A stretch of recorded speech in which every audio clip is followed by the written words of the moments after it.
What's good, everybody?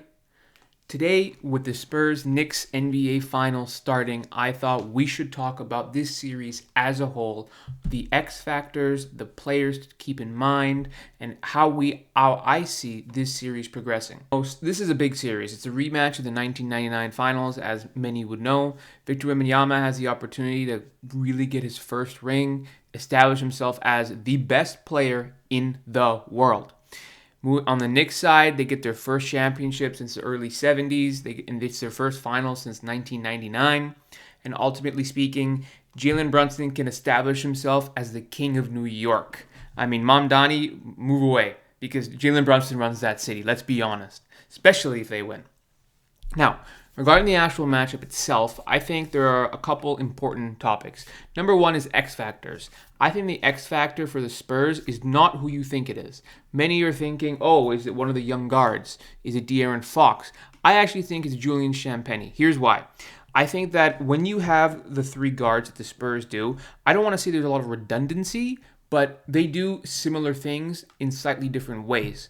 But the one guy that kind of does his thing in his own right, and that isn't one of the stars, like Victor Wembanyama namely, is Julian Champagnie.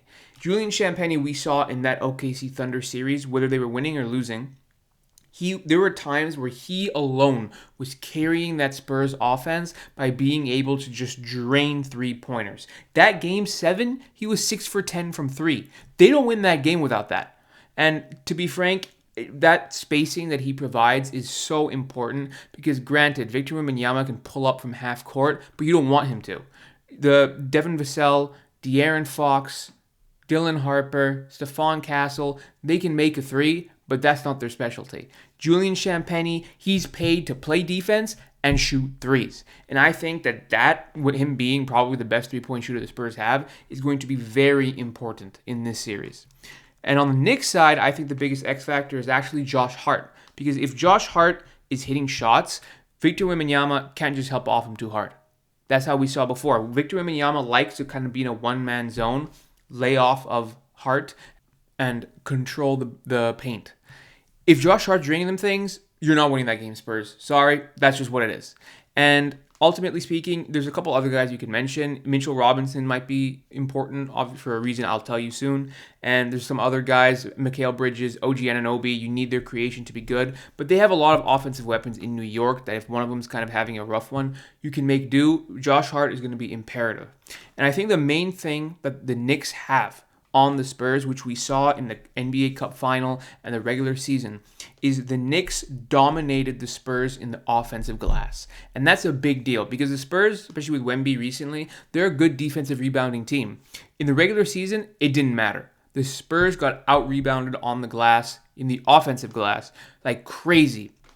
Karl Anthony Towns, Mitchell Robinson, Josh Hart, even OG and Mikal Bridges, they got boards in the offensive glass, which gave them more opportunities, which is why the Knicks had 125 points per 100 possessions against San Antonio, which we know San Antonio to be arguably the best defensive team in the NBA. 125 points per possession was one of the best direct matchups. So if the Knicks are going to have a good offensive series against the Spurs, then we have a problem if you're a Spurs fan because you hang your head on the defense. The offense kind of works alongside it. Now, are the Knicks as good of a defensive team as the Thunder? No. So that bodes well for the Spurs. But are they a better offensive team in terms of 5-out, largely consistent offense from all of your stars, especially what we've seen? Yes. The Knicks are playing better offensive basketball than the Spurs have been in the playoffs. That's a fact. The Thunder. Actually, both. To be frank, the Thunder, they had their woes offensively because of the injuries and whatnot. Chet Holmgren was nowhere to be found. Lou Dort, bricks. Alex Caruso had some good games, some terrible games, namely Game 7. The Knicks are firing on all cylinders, and you do not want to go up against the New York Knicks team that just don't miss shots. Landry Shamet missed 1 3 in the entire conference finals. Think about that. He was like 11 for 12 or something. I mean, the Knicks should not be written off. I do think, if I had to make my prediction, I think the Spurs win in 6 simply because they're coming off such a great series win, which you could say they're tired. But ultimately speaking, Victor Wembanyama is going to do things in that paint that you've never seen before. And honestly, besides Josh Hart, if I had to pick the next most important player, you would think I'd say Vic or Jalen Brunson. It's Karl Anthony Towns. Karl Anthony Towns has absolutely transformed his game, which is crazy considering early on in the season he said he doesn't know what his role is. But guess what? He figured it out. If you need him to shoot, he's shooting. If you need him to playmake, which he's doing at a rate I've never, ever seen from Karl Anthony Towns. He's playmaking, being a hub for the ball, like an unbelievable machine. And defensively, he's bought in. Obviously, he's no Victor Wembanyama, Chet Holmgren, Rudy Gobert, but he's holding his own, which you need. OG Anunoby, Mikal Bridges, Josh Hart, Mitchell Robinson, when you need them, they can defend for you. And ultimately speaking, I do worry, if I'm a Spurs fan, that the Knicks' 5-out offense might spell problems. Because I'll tell you right now, if you put Victor Wembanyama in that zone, you put the perimeter guys guarding Brunson, OG, Mikal, whoever guards who, someone's going to have to pay. Because at the end of the day, that ball will be passed around. That's the way zone works. And if Josh Hart's lighting you up, you've lost. Let's just call it what it is. You've lost.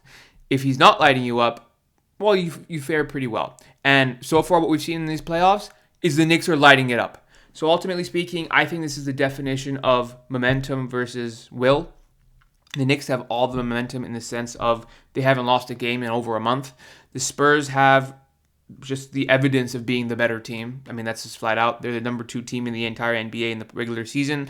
They just beat the reigning champions. I mean, they have all the credentials you need from them. They're hungry.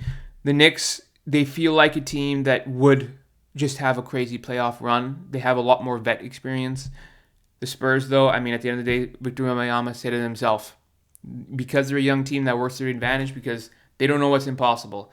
Ultimately, this series will be good. I do worry that Mitchell Robinson's finger will be a bigger deal than most people give it credit for, because even though Mitchell Robinson's a dog, he's proved that he can play through those. But if that finger's stopping him from maybe getting some boards, being 100%, not having that offensive rebound dominance is a problem. I mean, even if we look at the game log for the Knicks versus Spurs, the Knicks dominated them in the Cup final. And ultimately speaking, it just worries me that if San Antonio doesn't win game 1, you are now going into 3 out of 4 games being in the Knicks' favor, because the Knicks not only have momentum in game 2, but they were going back to the Mecca. They're going back to MSG, the sports Mecca. And you're telling them they only have to win 1 to split the series? That's a big deal. I think as much as I believe that the Spurs, they are the favorites, and I think that they likely will win this game, I think if the Spurs lose game 1, that is detrimental to their opportunity to win this series. And ultimately speaking, Dylan Harper, Stephon Castle, this is where we see truly how ahead of the curve are you. Was it just a early playoffs, even conference finals, where you guys were dominating but the lights got too bright when going up against the Knicks and all that pressure? Or are you guys ready? Are you guys ready for the moment? And I'm not going to sit here and say that their entire reputation will be tarnished if they don't show up, because at the end of the day, you're expecting a lot from 2 people in their first playoffs, one of them being a rookie, one of them being the second year in the NBA. They have done amazing. But this is where you need to get over the hump. Dylan Harper was talking to Stephon Castle and Victor Wembanyama about this is our get back for that NBA Cup final. I love it. I think the series goes 6 games. I do think it's the Spurs in 6 games. Ultimately speaking, we'll see. But I am confident it will be an entertaining 6 games, if not just for New York Knicks fans losing their minds whether they win or lose. Thanks for watching, subscribe, and I'll see you guys later.